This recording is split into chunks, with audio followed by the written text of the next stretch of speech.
29 septembre 2014, journée mondiale des sourds et malentendants. Dans cette édition, nous allons découvrir ensemble l'école ivoirienne pour les sourds. Prise en charge des personnes vivant avec le VIH-Sida en Côte d'Ivoire, le secteur sanitaire privé s'investit. 15 cliniques et polycliniques du district d'Abidjan vont soutenir désormais les malades. Enfin, cris de colère et barricades dans les rues de Hong Kong. Les manifestants ne désarment toujours pas. Bonsoir à tous et merci de nous rejoindre sur RTI 2. C'est aujourd'hui la journée mondiale des sourds et malentendants. L'événement a un double objectif. Il s'agit de mettre en lumière les difficultés rencontrées quotidiennement par les 360 millions de personnes souffrant de l'un de ces handicaps. Le but est également de sensibiliser les populations à la reconnaissance de la langue des signes. Ici en Côte d'Ivoire, un seul établissement soutient la scolarisation des enfants sourds.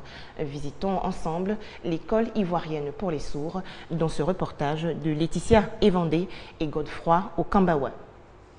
Adama Yedé est informaticien de profession. Son savoir, il a choisi de le mettre au profit de l'école ivoirienne pour les sourds. Un choix qui n'est pas fortuit, car malentendant depuis plus de 20 ans, c'est dans cet établissement qu'Adama, marié et père de 2 enfants, a appris à reprendre goût à la vie. Je ne suis pas né sourd, mais je suis devenu sourd en 89. Je suis arrivé ici en 1990. Et j'ai fait des études, comme tout le monde. J'ai eu le BPC, le bac, et j'ai continué. J'ai fait une formation en informatique. Et j'ai eu le BTS. Donc après le BTS, je suis revenu encore ici pour travailler comme fonctionnaire, pour apporter ma contribution au développement des personnes sourdes en Côte d'Ivoire. L'insertion professionnelle d'Adama, cette mère en rêve également pour sa fillette. Après l'avoir cachée pendant longtemps, elle décide de faire fi des préjugés et de prendre en main cette année scolaire 2014-2015 l'avenir de Grâce, née sourde. Je suis partie en consultation à la PMI. Il y avait une dame, j'étais sourde-muette, elle était sur ordinateur, elle travaille. Donc moi je me suis dit que moi ma fille est comme ça, donc bientôt elle peut travailler. Ça m'encourage. Souvent quand je vais dans les centres, ils sont là-bas. Même ici, même, il y a un même, tu es ici, tu m'as reçu. Il n'entend pas bien, il m'a reçu. Donc je me suis dit que bon, ça peut aller. Créée depuis 1974, l'école ivoirienne pour les sourds était au départ prévue pour accueillir 100 élèves en pension complète. Mais aujourd'hui, les réalités sont tout autres. Les salles de classe et dortoirs sont vétustes et l'espace est devenu restreint pour le nombre de pensionnaires qui croît un peu plus chaque année. La capacité normale de l'école est de 100 enfants, mais aujourd'hui nous avoisinons 215 enfants. Voyez-vous que nous sommes au-delà de la capacité réelle d'accueil de l'école.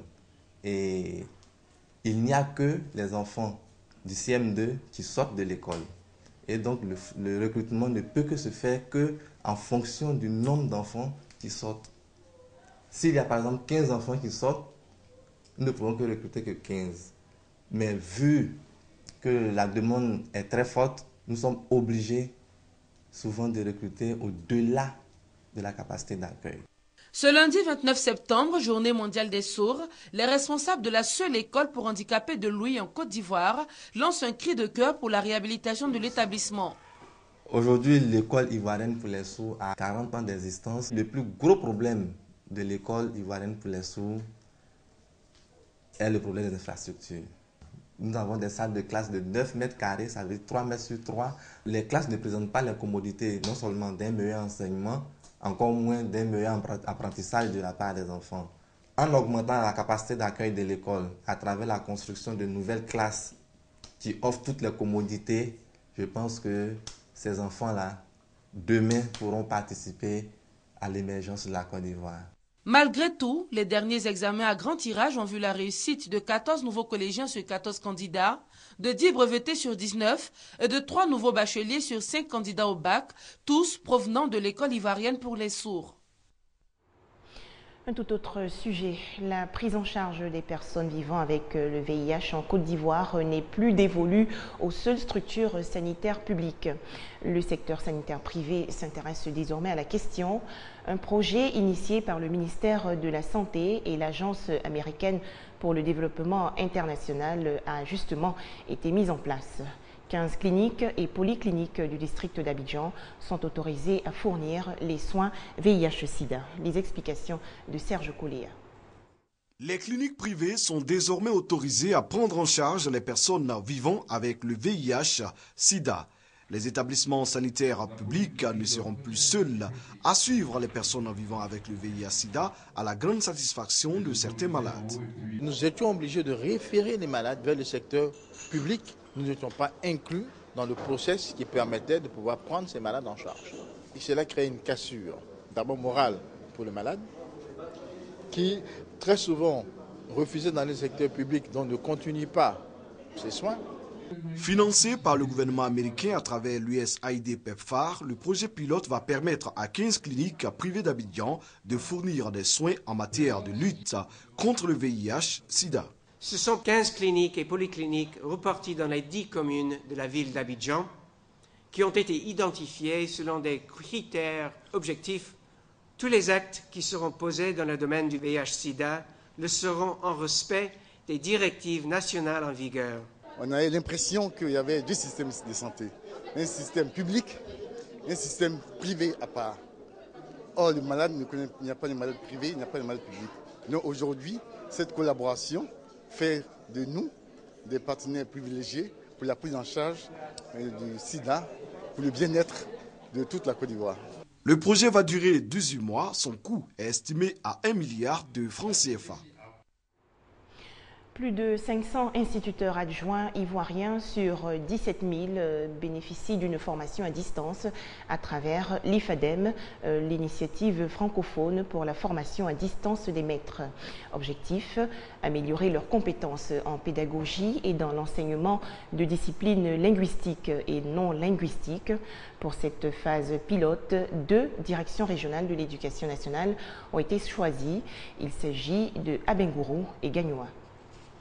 L'une des clés pour de meilleurs résultats scolaires des élèves du primaire est la maîtrise de l'outil pédagogique par les enseignants. Cependant, ces derniers rencontrent parfois des difficultés dans l'accomplissement de leurs tâches. Nous, on a suivi une formation très rapide. Donc ça fait que, arriver sur le terrain, ce qu'on a appris au CAFO, c'est à peu près un peu différent. Avant, c'était le PPO. C'est l'enseignement par objectif. Maintenant, on est dit de faire la formation par compétence. On constate que les documents ne sont pas conformes au DID. Pour pallier ces insuffisances, le ministère de l'Éducation nationale et enseignement technique, soutenu par l'Organisation internationale de la francophonie OIF et l'Agence universitaire de la francophonie AUF, mettent en place l'initiative francophone pour la formation à distance des maîtres IFADEM. Une formation axée en partie sur les technologies de l'information et de la communication.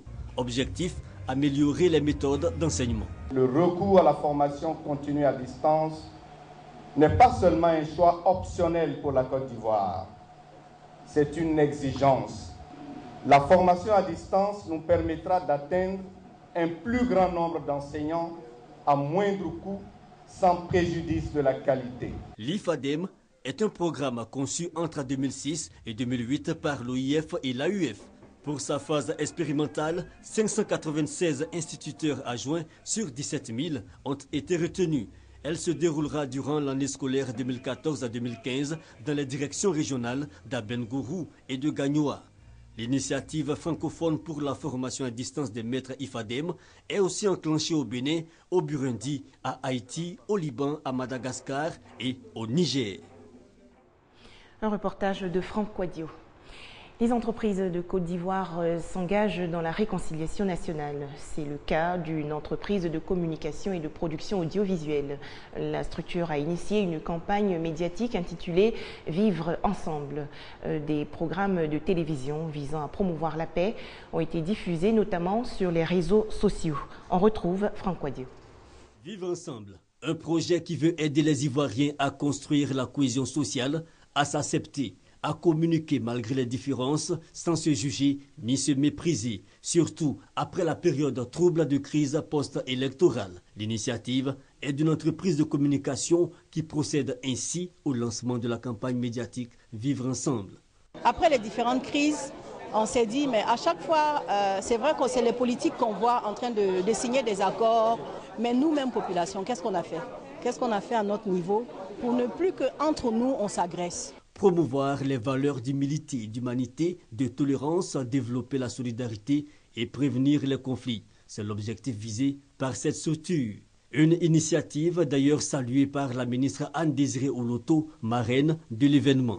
Cette initiative est soutenue par l'Observatoire de la solidarité et de la cohésion sociale. Vivre ensemble est le nom du projet de société du président de la République qui déjà, avant 2010, proposait aux Ivoiriens ce vivre ensemble-là. Ce projet donc arrive à point nommé et nous voulons profiter de cette belle opportunité pour dire aux Ivoiriens que nous sommes tous condamnés au vivre ensemble. Magazines, films, témoignages, documentaires constituent les principaux produits et supports qui seront diffusés le long de la campagne. Une campagne de 2 ans qui a en outre bénéficié d'un soutien d'Open Society West Africa. Elle visitera toutes les villes de la Côte d'Ivoire. En image, l'ex-leader de la galaxie patriotique face au juge aujourd'hui. L'audience de confirmation des charges dans l'affaire. Le procureur contre Charles Blé Goudé se tient du 29 septembre au 2 octobre prochain devant la chambre préliminaire 1 de la Cour pénale internationale. Charles Blé Goudé est accusé de crimes contre l'humanité durant les violences post-électorales de 2010-2011. C'est l'un des pires accidents de la route récemment survenus au Soudan du Sud. Au moins 56 personnes sont mortes aujourd'hui dans la collision d'un camion et d'un bus qui se rendaient en Ouganda. La vague de contestation s'accentue à Hong Kong. La police a tiré des lacrymogènes pour tenter de disperser les manifestants pro-démocratie qui occupent toujours le centre-ville. Certains ont même érigé des barricades. Le petit matin, le quartier d'affaires de Hong Kong est presque paralysé. Des dizaines de milliers de manifestants occupent toujours plusieurs points névralgiques de cette ville chinoise. Déterminés et non violents, ils veulent plus de démocratie et ils sont chaque jour plus nombreux. Tout me poussait à venir ici pour protéger Hong Kong, pour dire au gouvernement ce que nous voulons vraiment. Pas d'élections fictives. Nous avons besoin de vraies élections démocratiques. Je pense que la police va nous combattre. Mais nous ne combattons pas la police. Une démarche pacifique auquel la police a répondu par la violence la nuit dernière. Les forces de l'ordre ont tiré des gaz lacrymogènes. Les affrontements ont fait une quarantaine de blessés. Environ 80 étudiants ont été arrêtés. Plus tôt dans le week-end, le mouvement de désobéissance civile Occupy Central s'était joint aux autres manifestants, donnant encore un peu plus d'ampleur à la mobilisation et plus d'audace à ses leaders. Vu l'impact de ces incidents, particulièrement l'utilisation des gaz lacrymogènes, je crois qu'il est temps de demander au gouvernement de démissionner. Peu de chances que cet appel soit entendu. Dimanche, le gouverneur de Hong Kong a réclamé la levée des blocages. J'exhorte les gens qui bloquent les routes à s'en aller calmement, aussi vite que possible, pour ne pas affecter le trafic et la vie quotidienne des habitants. J'appelle aussi les organisateurs du mouvement Occupy Central à stopper leur occupation pour le bien-être de tous. Lundi à la mi-journée, dans un geste d'apaisement, les autorités ont ordonné le retrait de la police anti-émeute. Néanmoins, les manifestants ont peur que la répression s'accentue.